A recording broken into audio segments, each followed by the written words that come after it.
Welcome back. I'm Gary Parr, and you are listening to Fiber Talk, the twice weekly podcast for needlework artists. And our artists this week, we're going to go off the reservation just a little bit because the art is so darn cool that we have to talk about it. But it's primarily needlework, embroidery, or not embroidery, but crochet and knitting. A lot of knitting, some embroidery. They threw in a little embroidery in their display. But there on the left is Emilie Odeile. Hi, Emilie. Hi there. Good to have you with us.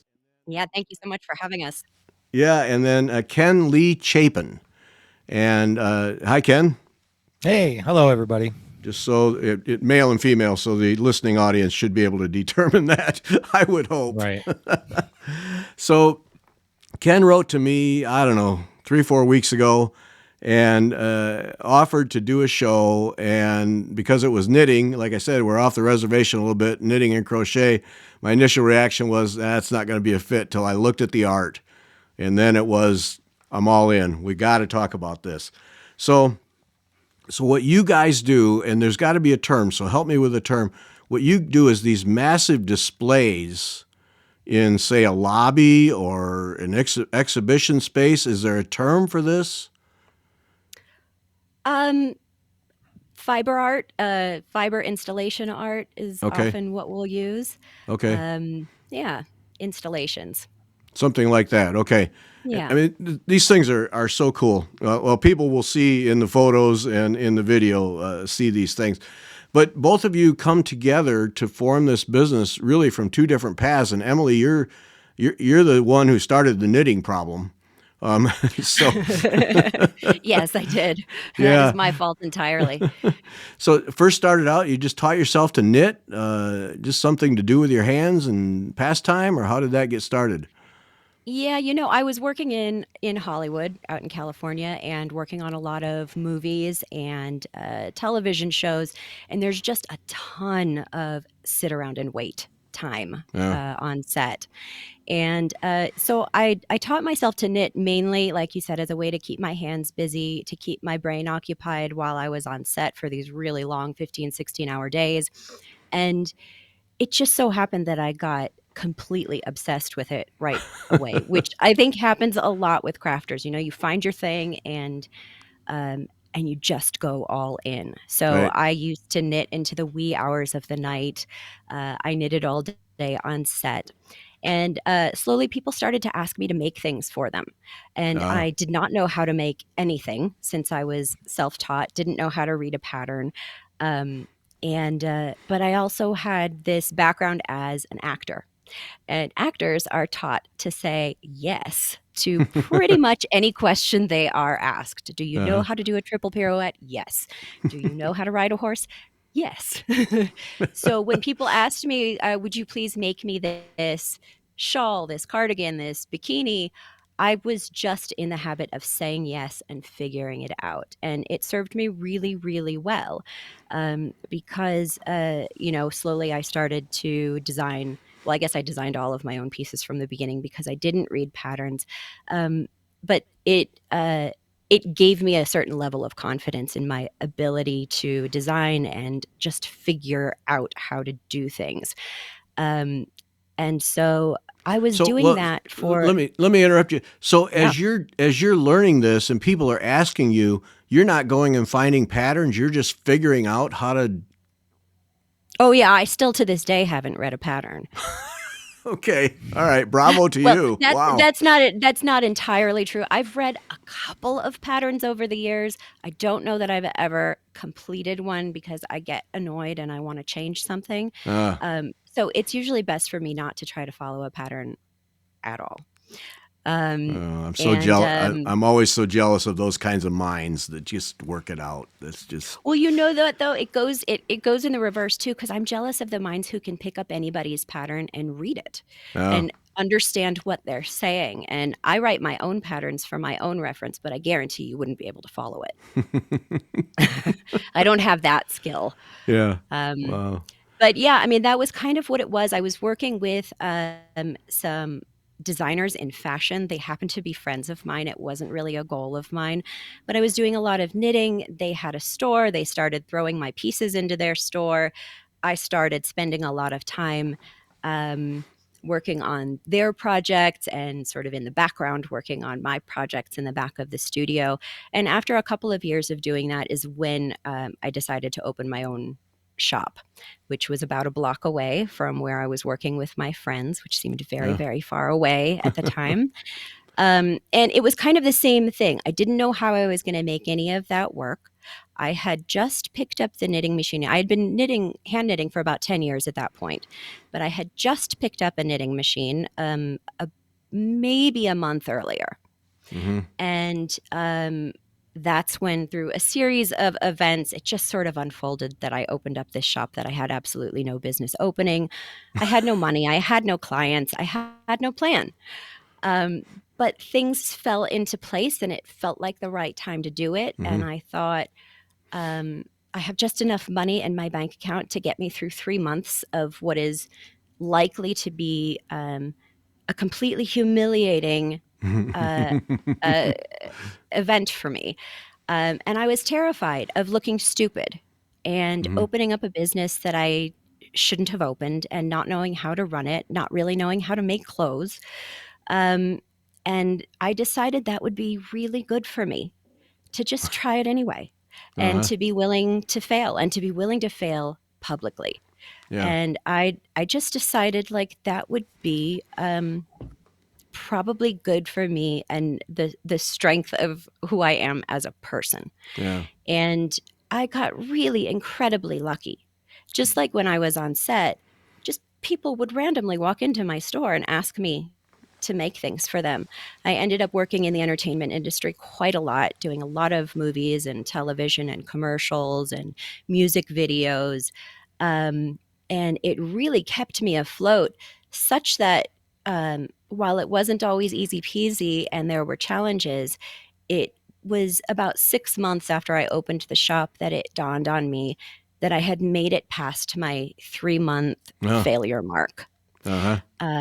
And everything was icing after that. You know, Wow. I had kind of done this thing that felt terrifying. It felt not very wise. And somehow it ended up kind of working. And I ended up getting to learn how to do so many different things, whether it was hand knitting, machine knitting, crocheting, embroidery, building sets, uh, coming up with costumes and set pieces and props and all manner of things. So anyhow, I did that for about 5.5 years. Okay, During that, let me yeah, back you up. So in many ways, this is your classic Hollywood story, actor story. Waiting tables get discovered, and it takes off from there in its own way. exactly. But If only the Hollywood dream were to become a knitter, then I have yeah, truly lived the if that Hollywood were the dream. case. But to start, I mean, what is it? Small businesses, they suggest you're capitalized for 2 years, and you got 3 months and you went for it. That is gutsy. That is really gutsy. But yeah, Or devastatingly stupid, but well, lucky. I'm going gutsy. I'm gonna give you All right, credit for let's go with gutsy. All right. gutsy. Let's go with But now, gutsy. so this shop is not your classic knitting shop with No. balls of yarn everywhere and patterns and come in and make a scarf or something.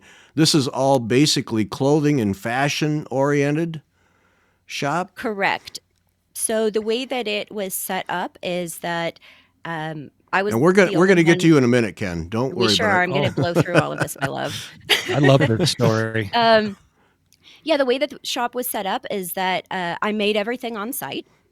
So I had all of my tools. I had a variety of knitting machines that I did not yet know how to use, that I had found on random places like eBay for cheap. Mm-hmm.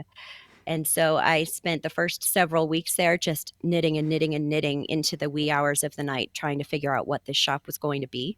And every time I completed a piece, I put it up into the front of the boutique. And slowly that's sort of how it morphed into being. The front third was a public boutique where people could come in and shop. For the most part, it was all one of a kind.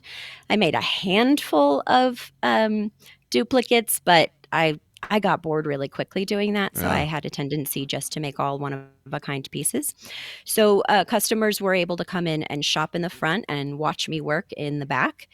And And, there were some traditional elements to the shop in that once a month I held what I called knit night and Hmm. invited all of my hookers that I called them, and we enjoyed wine and cheese and sweets and all sat around knitting. And over the years, it became kind of this awesome party of a really wide variety of people from all walks of life, some of whom were knitters, some of whom were crocheters, um, some of whom had never picked anything up and were just fascinated by it. And it became a really wonderful community event that happened once a month. So that was probably the most traditional element of the shop. Okay. Yeah. But other than that, it was pretty much just a knit design house where there were one of a kind pieces, and more often than not, where my bread and butter was on custom clothing. Yeah. Now there was a story. I tell the story of the knitting machine, the first knitting machine. I saw it was either on a video or I read it in my research. But somebody gave you a knitting machine, and you Oh boy, and I were. resented it. Yeah, I had been hand knitting for many years. A friend of mine tried to give me a knitting machine, and somehow he ended up backing over it with his car. Oh, jeez. And I somehow felt like saved by the bell, like I wasn't going to have to now start cheating by using a knitting Yeah. machine, because that's really what I thought it was. I didn't understand what a knitting machine was. And so I thought it was cheating. And several years later, another woman who I knew who was a machine knitter, she wanted to take yoga lessons from me at the time, and I was teaching, and I didn't know how to say no. And so when she offered to pay me with a knitting machine instead of money, I said yes. And I really wanted to say no because I just didn't think that I would ever find myself sitting at a knitting machine. I Right. thought it would Right. end up in the back of the closet and that I would be giving her yoga lessons for free, Yeah. which would have been pretty typical of me at the time. And but I said yes. She came over for her first lesson, and after her lesson, we sat down at the knitting machine for about a half an hour, and she showed me the basics of it. And it's a very, very basic machine. It's a chunky manual knitting machine with no bells and whistles, no motor, no computer, no color changer, no punch card, nothing. Uh, Very, very basic. And uh, I watched what she was doing and I started to become fascinated. And after about a half an hour, she left, and I sat back down at the knitting machine to see if I could recreate what she had just shown me. And I mean, other than sleeping, I didn't get up for about 2 weeks. I oh, just lived on jeez. that knitting machine. And what was really amazing for me about that process, I mean, it changed my whole life. That Uh-huh. knitting machine changed the trajectory of my life, and ultimately, Ken and my world. We didn't know each other at the time, but Yeah. it was a monumental shift in my world. And what it showed me was that week I started to lay down in bed and see these slideshows of different pieces, sweaters and dresses and all kinds of different things that I had no idea were swimming around in my head. Mm-hmm. But there they were, showing themselves to me, one design after another, like an old school MySpace Yeah. slideshow kind of Uh-huh. style. Yeah. And I would have to get up out of bed and go sketch, which is something I had never done. I'm terrible at it, by the way, but I did get up in the middle of the night to sketch these ideas because I thought, I gotta document these. Like, there's too many of them flowing through my head to be able to remember in the morning. Um, and so what the knitting machine did for me, and I will always be a hand knitter. I mean, that's always a part of the project. But what the knitting machine did for me is that it gave me the ability to experiment with an idea that I had in my head that I can now maybe take a few hours to explore and Mm-hmm. see if it's worth figuring out and worth perfecting. As a hand knitter, it might take me days or weeks Yeah. to be able to get to the point of knowing whether my idea is going to work or not, because Mm-hmm. I'm not working at this scale. Even before going into giant knitting and giant installation art, I was still doing, rather intricate gowns and sweaters, and they're not quick things. Right. So having the ability to just experiment with an idea made me realize that it was as though the ideas now had a place to go. Mm-hmm. And I didn't know there was a log jam before, but there clearly had been. So really, because when you say knitting machine, the first thought is that makes you into a factory. But Right. because now I can crank stuff out. But what it really Right. did was release the artist in you. It really did. And if you're going to use a knitting machine to crank stuff out, you can do that. But you have to decide what it is that you want to crank out and crank that out over and over again. Yeah. If you want to crank out an original piece every time you sit down at the knitting machine, which I do, Uh-huh. it is not production style. And like I said, it's manual, so every single stitch that needs to be manipulated by my hand with a tool.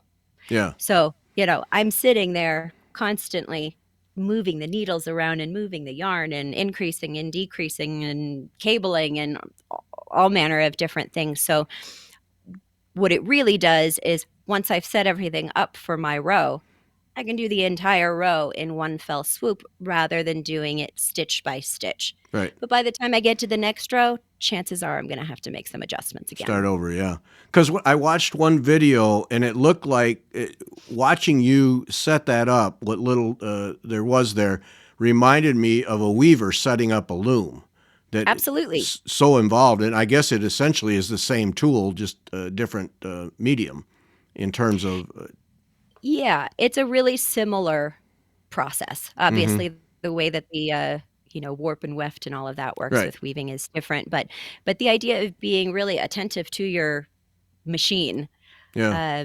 you need to be paying attention to what you're doing. Right. Most So then, definitely. okay, to help me understand, so then, all right, I'm going to do a row, Mhm. a knitted row, so you can set that up, and it looked like you just slid something across, and then that knits Mhm. that row, Correct. and then now you're ready for the next row, as opposed to sitting there with needles and knit and purl all the way across till you get to the end, and then you can come back on another one. So, okay, so I can Exactly. see In how essence, I can knit row by row rather than stitch by yeah. stitch.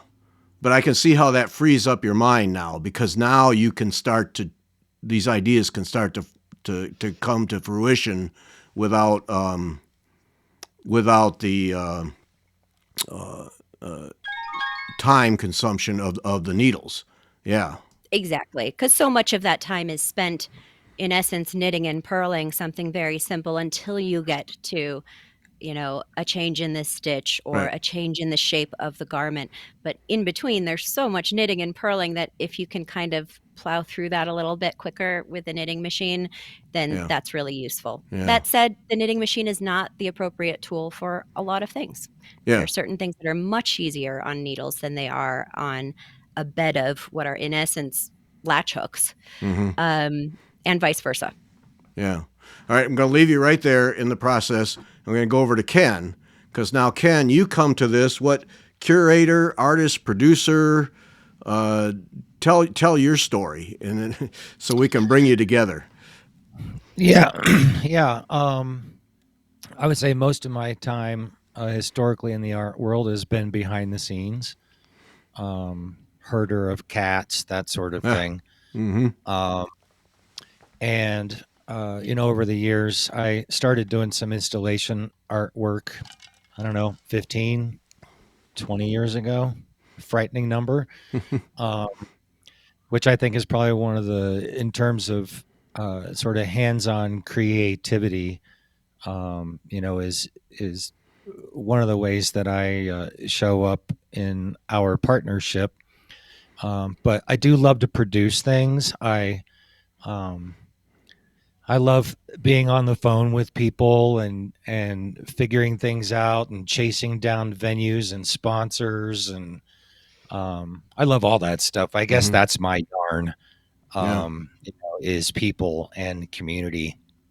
And I think one of the things that I've enjoyed over the years that Emily and I have been working together is finding ways to obviously place the artwork that we make, but I really like finding out how this might matter to the audience uh, beyond the, oh, I went and saw that and went home. Mm-hmm. We really like it when people, like with Moon, like we really like it when people stand in front of our artwork and feel touched and cry. Mm-hmm. Because that's one of the things that we're angling for is meeting people in at a place that matters to them, Mm-hmm. um, and then seeing what that what does that look like. Yeah. It's great to see people feeling touched by the work that you make. Um, But the thing that gets your motor running though is finding places to put your art, connecting with the people, getting sponsors, figuring out what can fit in the space, all those things that get take away from Emilie's art time. Yeah. Yeah, that's a great way of putting it. One of the things that I do sort of see it as part of my role to keep, to free Emilie up so that she can knit. Yeah. Um, Now, that's one of the things that really gets my motor running. But before that ever happens, the thing that really gets me going is when we're sitting at home and an idea strikes one of us, and then we are off to the conceptual races. Okay. Um, And I would say that in terms of finding joy in the work, that's probably where that whole thing starts is, Yeah. um, you know, and then I like to solve the problems. Yeah. I am a problem solver by nature. And, when Emilie says, hey, I want to knit a nearly 500 square foot fiber diorama based on the children's story Goodnight Moon, I say, yeah, that sounds great. And then just open myself up to dealing with whatever it is that has to be dealt with. Yeah. Uh, Yeah. That's your art. which is fun. Yeah. Yeah. That and the people side. I mean, Right. Emily's good with people too, but I like it. Yeah. All right. So how do you come together, Emilie? How do you guys come together and say, hey, we got to do this? Well, we came together online. Okay. It is 2025, so of course you It came is together online. 2025. That said, to clarify, we came together on Etsy. Ooh, okay. Not your traditional It's different. dating Not the site. traditional. It's Yeah. different. I actually had been sort of leaning into doing more giant knitting, which wasn't really a thing yet. And giant knitting needles didn't exist on the market yet. Mm-hmm. And so I was rigging things like broomsticks and what have you, to do this giant knitting. I would take a number, a chunky yarn, and I would hand knit an I-cord out of it to make myself chunky yarn that didn't yet exist on the market, and then use my broomsticks to make some big chunky whatever. And I was about this close to having knitting needles made for me custom because they just didn't exist. And right before I pulled the trigger, I went back on Etsy, where I had been countless times looking for these things for years, almost a decade. And lo and behold, somebody had opened up a shop about a month earlier. And not only did he have the giant knitting needles that I was looking for, he had beautiful giant knitting needles, like Oh. beautiful wooden knitting needles. And not only that, he was making them circular, which, I mean, I just thought that I had found gold. So, anyhow, it was my stepdad who was going to make me those knitting needles. Uh-huh. And so I said, never mind, I found somebody. Let's just go with this guy's needles. And so my mother purchased Ken's knitting needles. I believe she might have been his first customer. um, and when he reached out to her a few weeks later to check and see how she was enjoying her new knitting needles, she said, "Oh, they're not for me. They're for my daughter. She's got a place in LA. Let me connect the two of you. And she can tell you how she likes the needles." And so there began a very professional, very appropriate relationship between Ken and myself for about a year or year and a half, where we'd hop on the phone together. I'd give him feedback on his needles. He may ask me a question on behalf of one of his clients that he didn't know how to answer, and I'd Mm-hmm. give him the answer. So we just had a very professional relationship, long distance for a while, until one day we got on the phone and something was different. I don't know why, but something was different. And, within a matter of weeks, both of our lives had been upturned, and we were together in Colorado and sort of faced with this idea of combining our businesses. I had just shut down my shop of 5.5 years, and he had his online needle shop. And so we sort of, right off the bat, combined forces. But it took several years of us running that needle business, and we sold some knitting patterns and some yarn and kind of did that game for a little while. And at some point a few years ago, is when it started to transition into making art together, oftentimes using these needles. But that's how we came together. Was I wanted to do some giant knitting. He happened to make the most beautiful knitting needles just in time for me to get them, and that's how it happened. All through that great dating app, Etsy. Yes. Yes. If only Excellent. they knew. If only they knew. Ken, whatever compelled you to make giant knitting needles? I mean, anybody who does woodworking, I got to believe that's the last thing that's on their mind. What? Yeah. Yeah. Well, I'm not a knitter.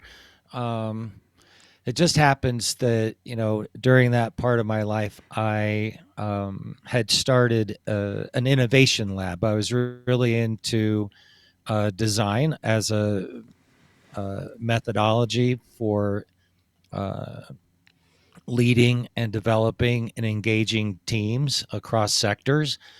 And I had been working with a high school in downtown Cleveland that was a new high school, and they they were called the Design Lab Early College, but it was a design based high school, Mm-hmm. and they were wanting to integrate, move beyond a design school in name, but to become one culturally as well, if that makes sense. So Mm-hmm.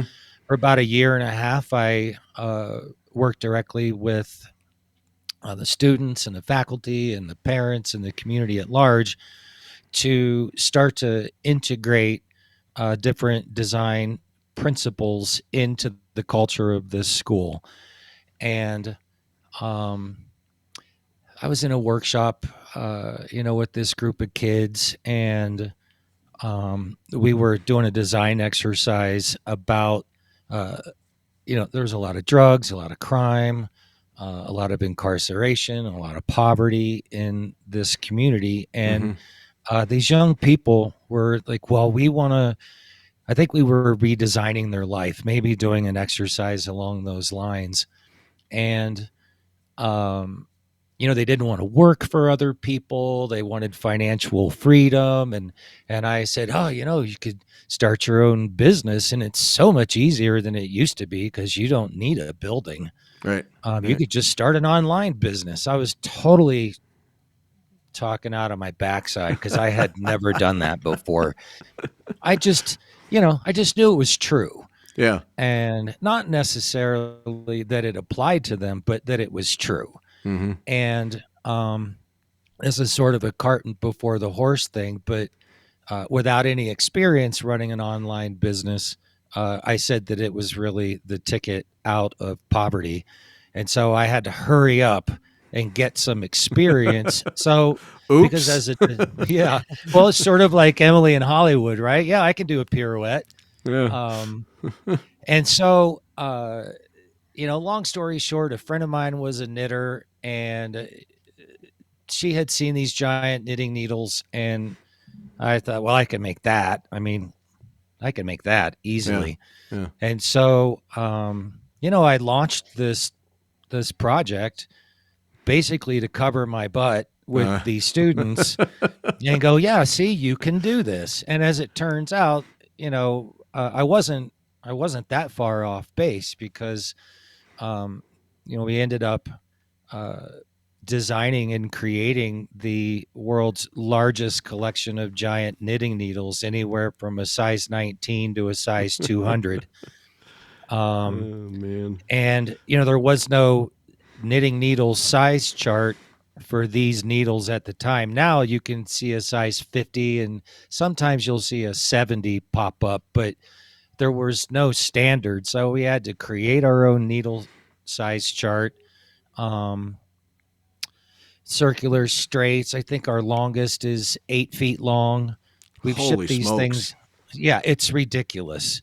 Um, you don't need all these sizes, but as a design guy and somebody running an innovation consultancy, it was about exploring, like, what are the constraints, what are the limits of this, Yeah. and it felt like a new market.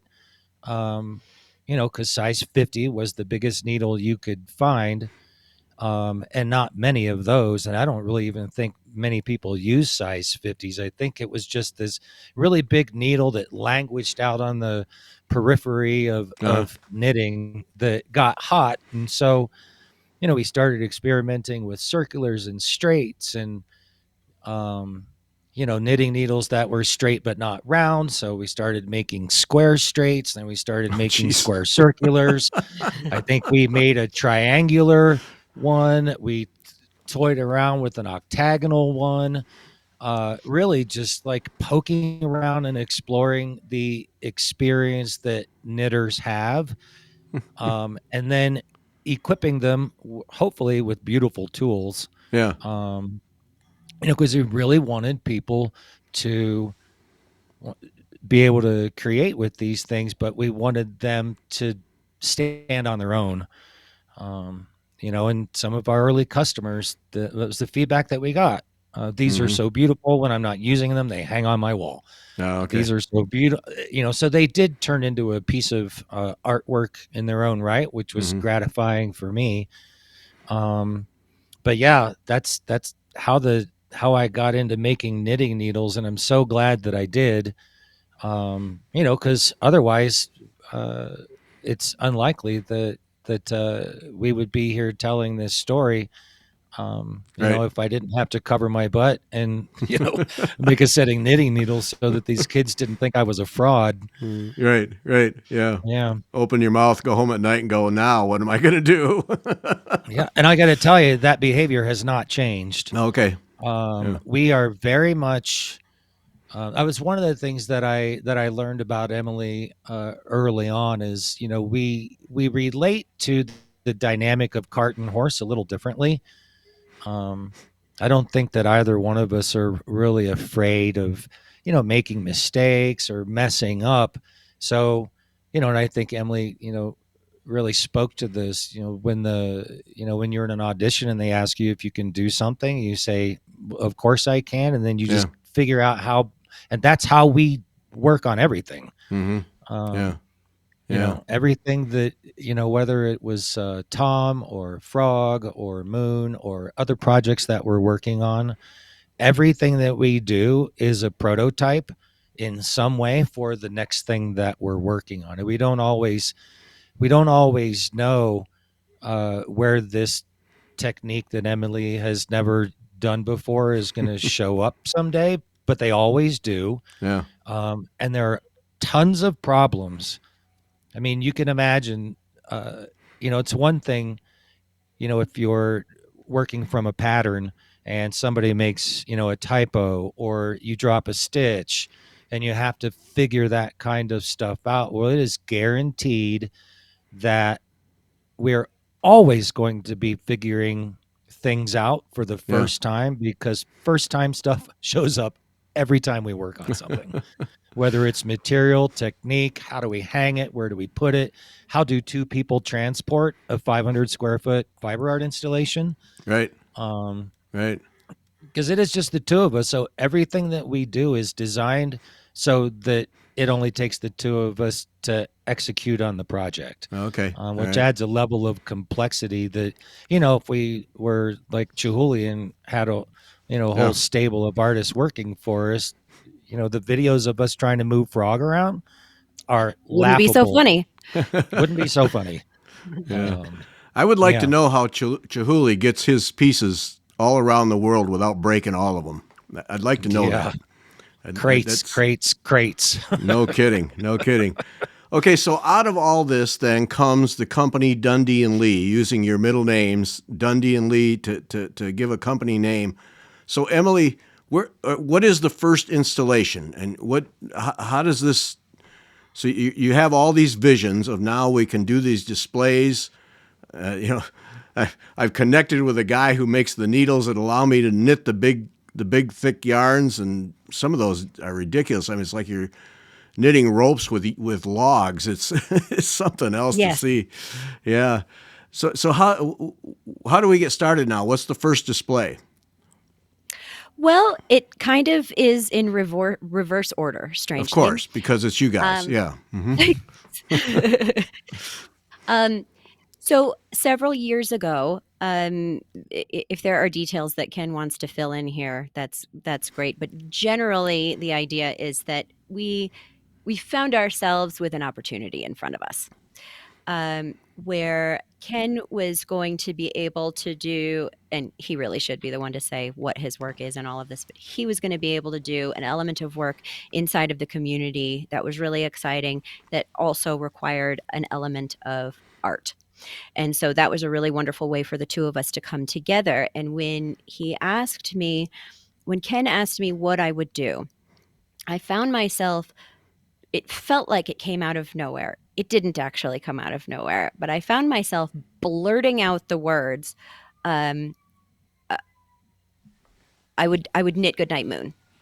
And it sounded like such a ludicrous idea. But the reason that that was in my head is that years earlier, when I was working on all of these commercials and stuff, um, I just had this idea of making a fully immersive environment all out of yarn. I thought it would be the coolest thing. I didn't think I'd ever get a chance to do it, but Hmm. it was floating in the back of my head as a wouldn't that be neat to do someday? And I ended up getting this job for Old Navy, where while it wasn't 100% yarn, it was a very, very yarn and knitting heavy commercial. Tables and chairs and coffee makers and Christmas trees and fireplaces and all manner of things all knitted. And it felt like this kind of amazing opportunity that landed in my lap. Like, look at this, I'm going to get to make this amazingly fully immersive knitted environment. But Right. of course, every bit of yarn they brought me was like creamsicle orange and white and acrylic and awful. And so it was an incredibly fun job to do, really, really satisfying, but it left me wanting a little bit. It Hmm. left me wanting to do a version of this immersive environment, um, that maybe could be more beautiful, that maybe could be more meaningful, and that I would have a little more control over, Hmm. because I was just sort of a hired hand for Old Navy doing precisely what it is that they were Right. asking me to do. Sure. So I did have this fantasy of maybe coming up with a completely ethereal world out of nowhere. But that day when Ken asked me what I wanted to do, out shot out of my mouth, I would knit Goodnight Moon. And so that's what it was. Yeah. It's what it decided to be. Now, for those who don't know, and I was one when I first started researching you guys, Goodnight Moon is this really quite simple children's book that Yes. had its own story, but eventually caught on in the world of children's book reading and moms and dads and little kids and those kinds of things. And so yeah, I had that. So that was my tangent as I'm researching was what is this Goodnight Moon, and so I had to go learn all about that too.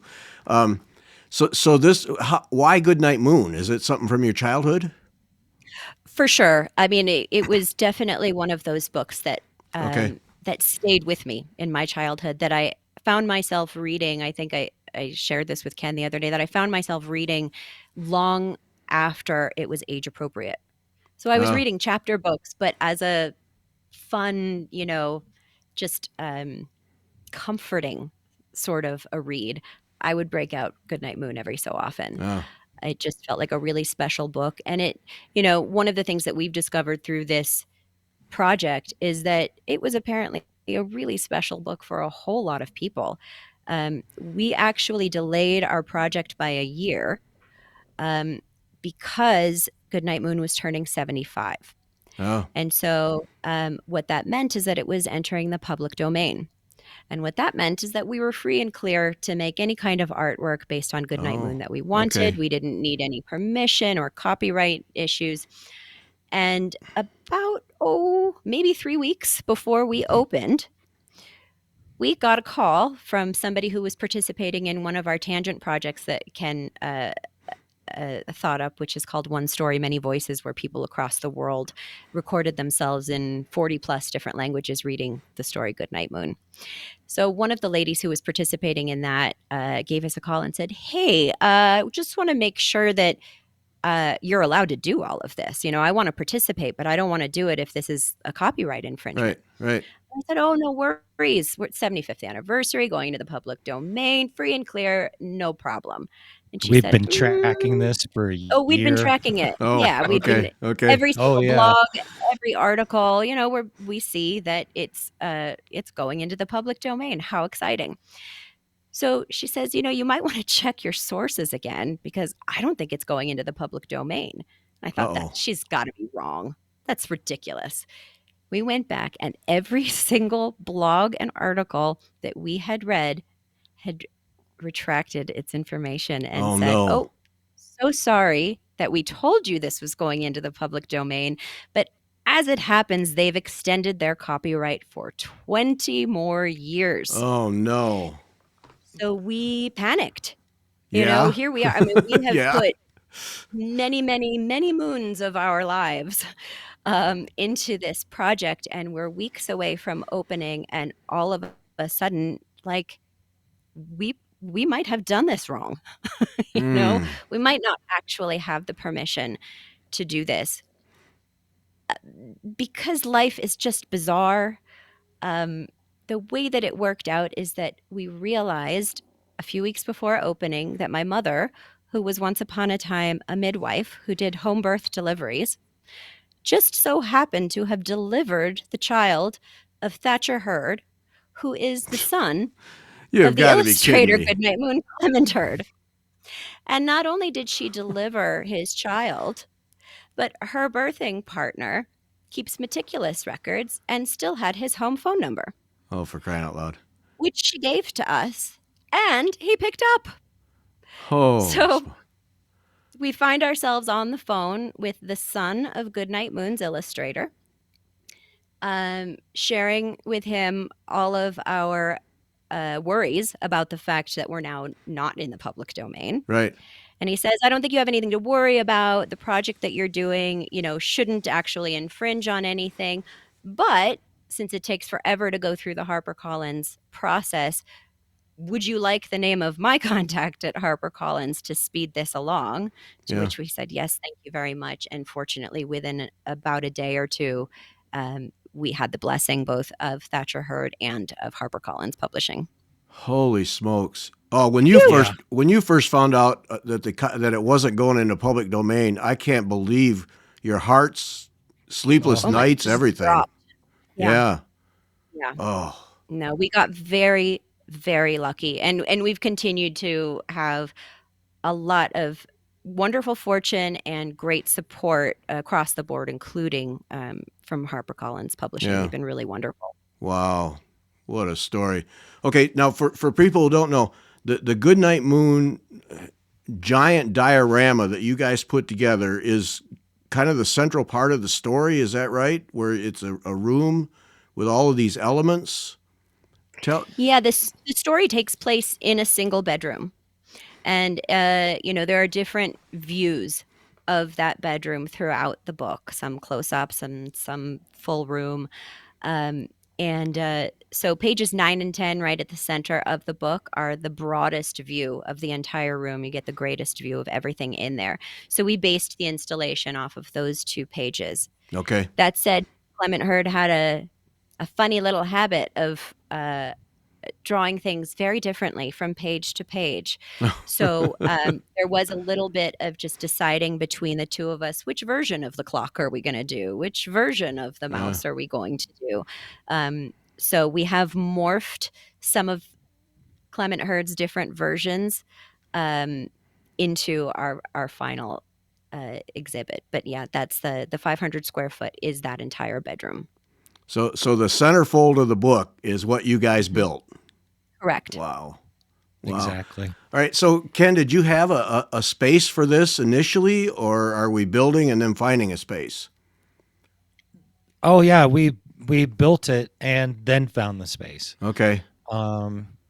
When we first started this project, it was intended to travel, which is why we designed it the way that we did, so it could be, the whole thing is modular. It comes apart, goes back together, and it's not easy to find a venue that can house an installation of this magnitude.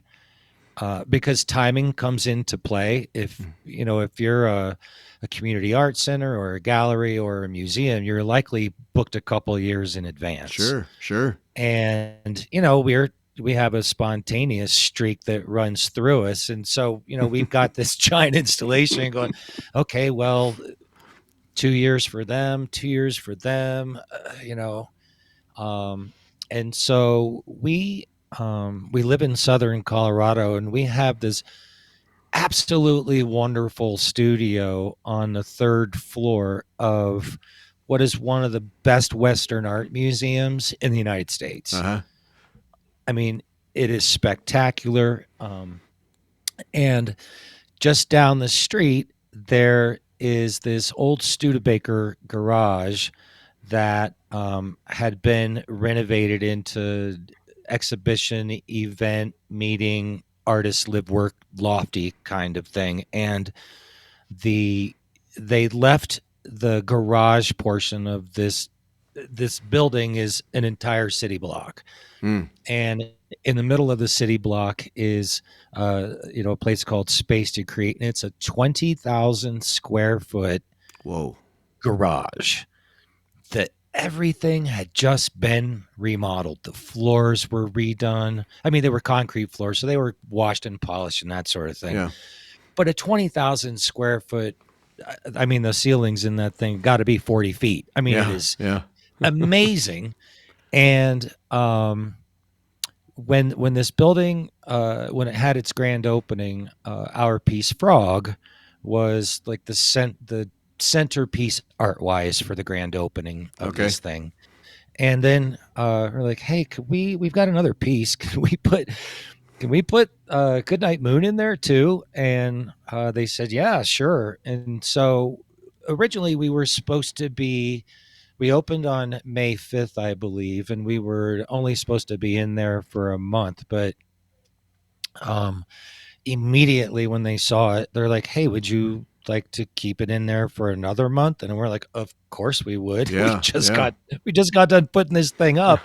And it enjoyed an uninterrupted 6-month inaugural show where according to the organization, around 10,000 people got to see Goodnight Moon. And when you are in a town of 8,000 people, 10,000 people is a really good number, and you got to kind of wonder, where'd the other 2,000 people come from? And we had people that came in from both coasts, different states. It really was a phenomenal original initial showing, which did help us to start to travel this exhibit. So we got a date in 2025, one in 2026, and another one that's in the works. that we're super excited about but can't say anything, Yeah. which is a part of that's one of the things that we go back and forth around is we have our relationship to cart and horse is different but aligned. Mm-hmm. And um, Emilie leans towards under promising and over delivering and not wanting anybody to know anything about anything. um, and which I totally understand and appreciate Yeah. much more than I used to, because as the spreader of the word and Right. the generator of excitement, like I'm like, yeah, so, and I would just dribble little tidbits and fun facts about stuff, and I did get in trouble a couple of times for doing that, but we Yeah, have I can since, see those discussions. Like, what are you doing to me? Yeah, I can see that. yeah, Yep. Uh don't tell people, but 10 years on, and we're very much in closer alignment about the benefits of holding on to the story, the energy, the secret. Mm-hmm. Because I don't know if you've ever had this experience where you've been working on something and then you tell somebody about it and it sort of saps the energy, Right. and the next thing you know, that's a work in progress sitting in a bag in the corner of a room somewhere, never to be picked up again, Mm-hmm. which is a risk when you're making these giant, fiber Right. installations. Yeah. But yeah, we've definitely, I think, are navigating our way into a space where we get to like keep the secret, but find ways to share certain things that might titillate the audience. Yeah. Yeah. You know. So Goodnight Moon, then you design all this so that it can be, it's all modularized so you can move it, set it up in a different place. Is it flexible enough that it can be in different size spaces, or is there kind of a minimum limit? Well, not in its entirety. We have, Goodnight Moon. The Great Green Room is a room, and so Mm-hmm. it has never occurred to us, to break up the family, so to Yeah. speak. Yeah. However, you know, we deal with the constraints as they're presented to us, and Right. sometimes space is an issue. And so, we've discussed sort of breaking it into thirds. Um, we've discussed making a smaller version that might be Mm-hmm. easier to travel.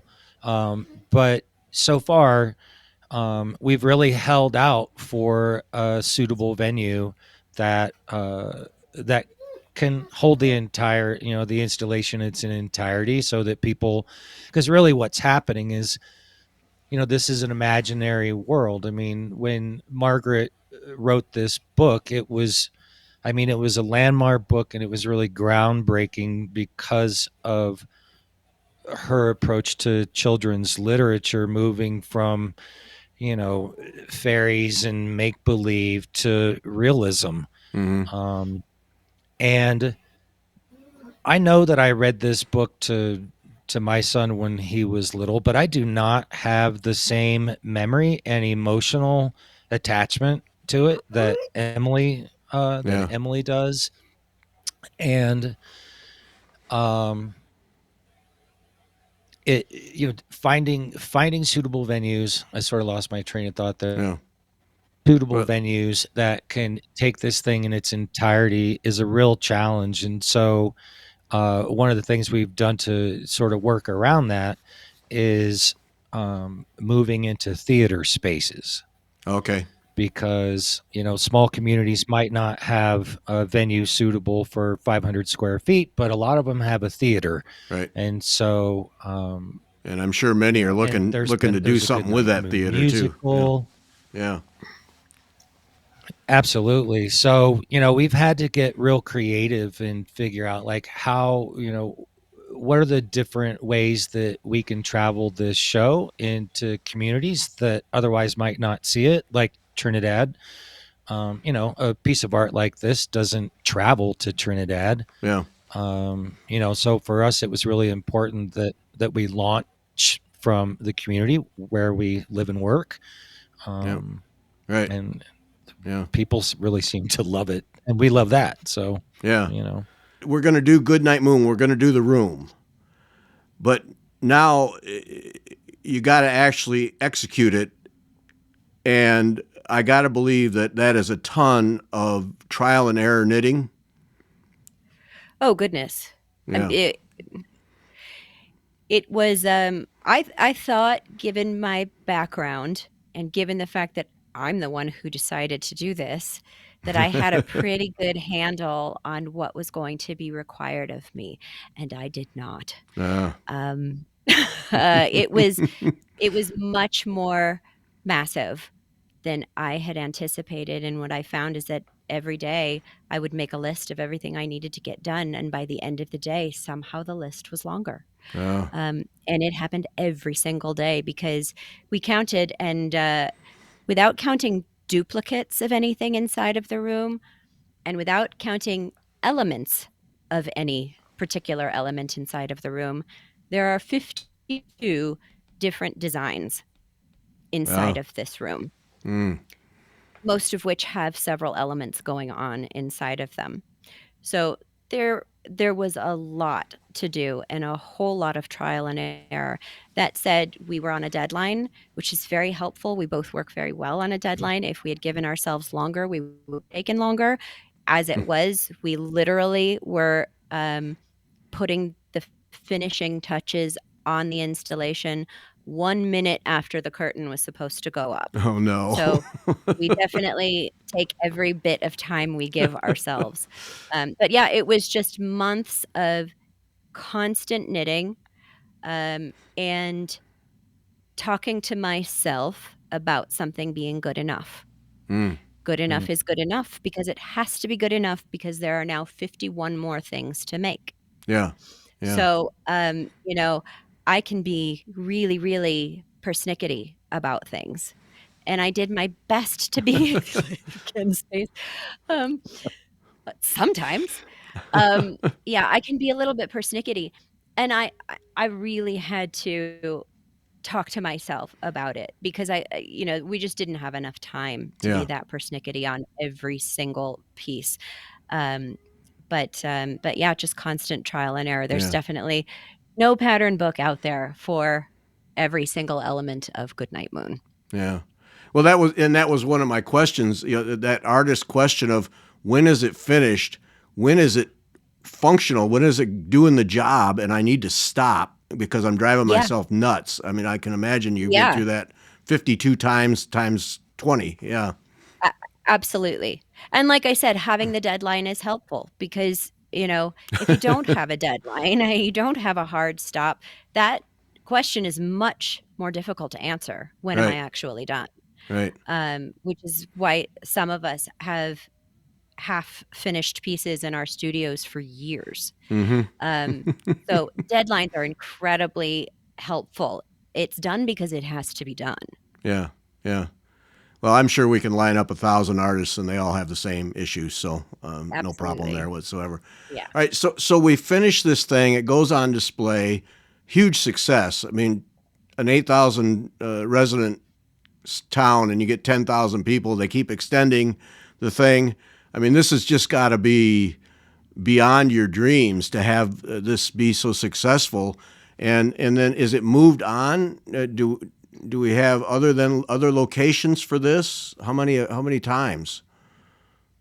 well, Yeah, it's only well, shown once. Okay. So our second, it's a monumental undertaking. Mm-hmm. So our, like I said, we've got a show in the fall of 25, another one spring of 26. Um, and we have we're going on tour, Oh, okay. and neither one of us, in some ways this is a completely, unique undertaking because neither one of us had ever made a Goodnight Moon traveling exhibit before. And we've never, I mean, we're not musicians, so it's not like we've been on, tour before. Right.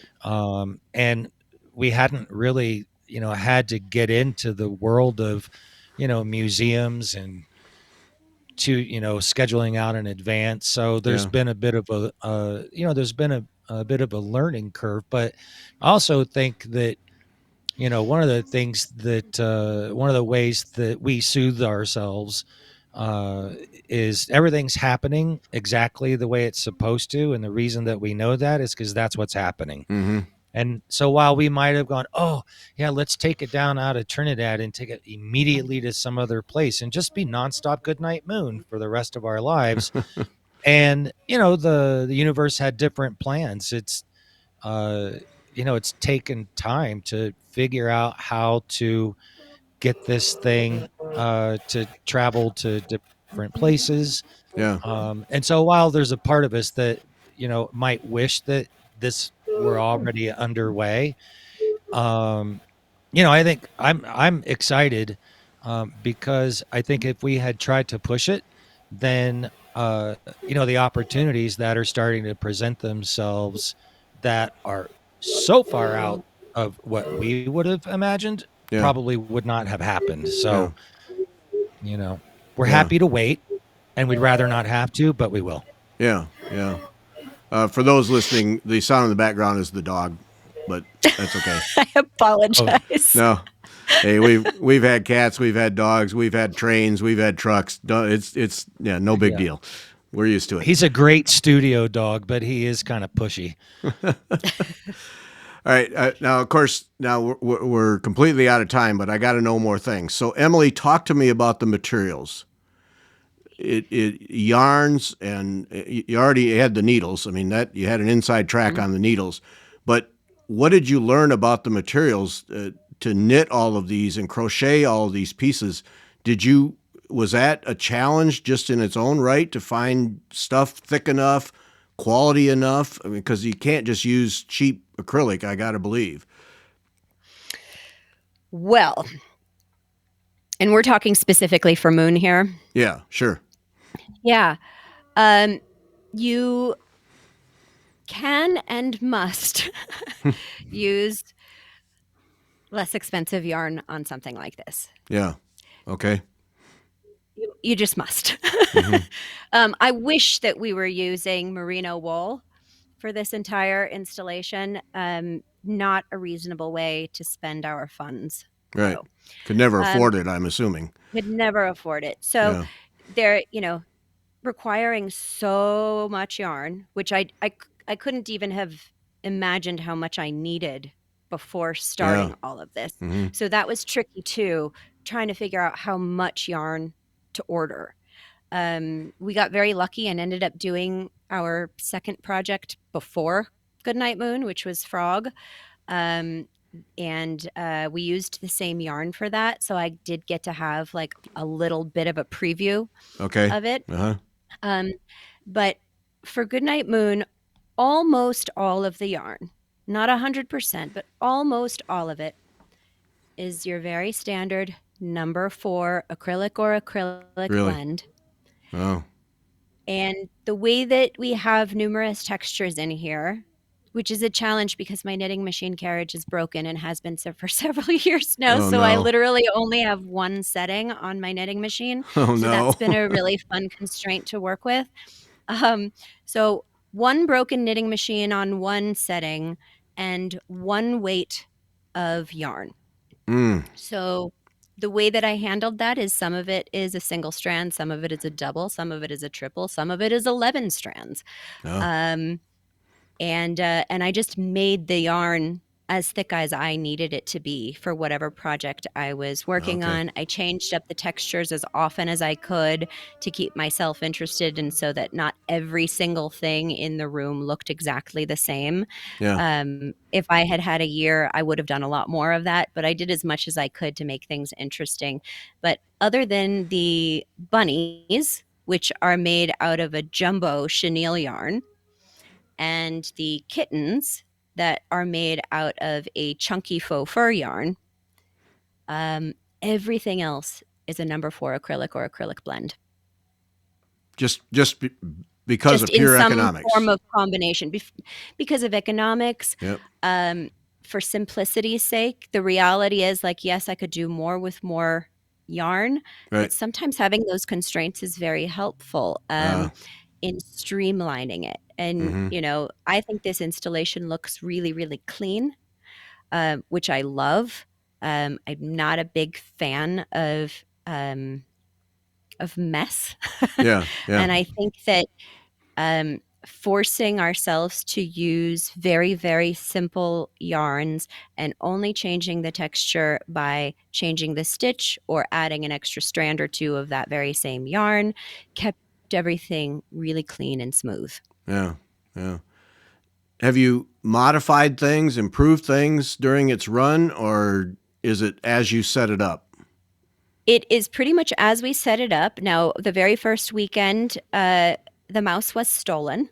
Oh, come Uh, on. Oh, jeez, really? somebody had a little tea party. We came in the following morning and, somebody had clearly taken all of the animals and set them down on the rug and had their own little tea party and walked away with the mouse.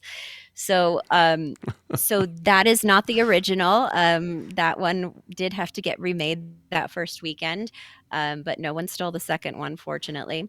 And we are in the process now. In fact, you can see behind me, I have several of these. Which way do I move? You can Yeah. see the clock over here behind me. I have several of our Goodnight Moon pieces in the studio right now because we're in the process of going through with a fine tooth comb, preparing for the next showing, making sure there's no snag here or there.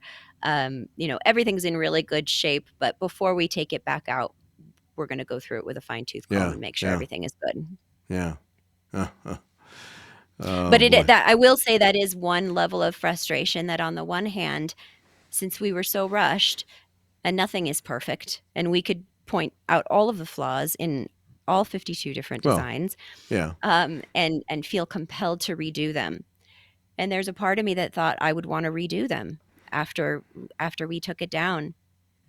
And I have to say, maybe I'll change my mind, but as imperfect as some of these pieces are, in my mind, I think they're just fine. But Yeah. I can't seem to get myself to replace them. I Mm. thought about replacing an element a couple of weeks ago, and I felt a little bit of sadness in me. Clearly, I have anthropomorphized our work here because I felt like that element would feel rejected if I Mm-hmm. replaced it, and that it wouldn't be like with all of its moon buddies anymore. Oh, So, I don't think anything's getting remade. I think it is a moment in time, and yeah. and I think it's supposed to be what it is. Yeah. And Yeah. usually that's how it is. In my experience, the work generally tells me what it wants to be, and I'm pretty sure it told me that it wants to be exactly what it already is. Yeah. So make sure everything's in order and leave it as it is. Yeah. Yep. All right. Now I got to stop, and I could go on for another hour. I'm telling you, I got so many questions, but we got to stop here. So when is the next showing? Can we say when the next showing is and where? Yes, actually, the next one we have a solid date for. Yeah, the next one Ben. is the last week of September at the Dairy Art Center in Boulder, Colorado. And for that production, we're actually partnering with an improvisational theater ensemble Mm-hmm. where we're going to, the one story, many voices component of this original project revealed to us just how central this story is to the lives of so many people, and we really want to tease that out. So up in Boulder, we're going to be doing a sort of a deep dive into the audience experience where people are going to be able to get up and tell their personal story around Goodnight Moon. Okay. And then the improv troupe creates a piece of theater around that. And so we got another one in Colorado in 2026 where the exhibition is going to be there's a Goodnight Moon, the musical, which is going to be produced here in Colorado. And the installation is actually the set or the backdrop for that musical. Oh. So we're getting to find really creative and innovative ways to bring this piece of artwork to the community. Right. And I'm not sure that any two shows are ever going to be the same. So we're having lots of fun with it. So yeah, September in Boulder, the spring of 26 in Parker, Colorado, and hopefully we'll have a life altering announcement to make here in a couple weeks, and for Yeah. its third show. And if we, when those details become available, we'll certainly let you know. Yeah, please do. Okay, and just real quick, I know that people listening to this are going to say, all right, where's the money part of this thing? So you get sponsors, different corporate sponsors to help underwrite these. Yeah. Yeah. So, we've been fortunate with some grants, Okay. Sponsorships, partnerships, All those things. Yeah. yeah, everything that we need to bring together in order to pull it off is what we do. Yeah. Yeah. Yeah. Yeah. So yeah. Yep. Okay. All right. Fantastic story. Thanks so much for writing to me so that we can do this show, and for your time. What a tremendous thing. And it's DundeeandLee.com. Dundee, Dundee, the word and then lee.com is the website. And there's several videos, and you get to see some of Emilie's early commercial work. There's some videos of that too that are pretty cool. The one with the car with the yarn going off the back, and that was Nissan, I think, wasn't it? Infinity. Infinity, yeah. But the videos are a ton of fun. Trust me, I know I watched every single one of them. So, so DundeeandLee.com, and check their website. And I'm sure on there, I didn't take time to look, but it will be the schedule for when and where these things are at. And then I assume there are more designs in the works. So yeah, okay, more. Many. Yep. More. Yeah, we've got a new piece called Stampede that's going to open at the A.R. Mitchell Museum in May. I think it's May. Yep. So that'll be running in the museum for 3 of the exhibitions that they have going. And then, I'm working right now to find other venues. So yeah. Impressive stuff. Thanks so much for sharing it with us, and thanks to everyone for listening. Thank you for having us. Yeah, thank you so much.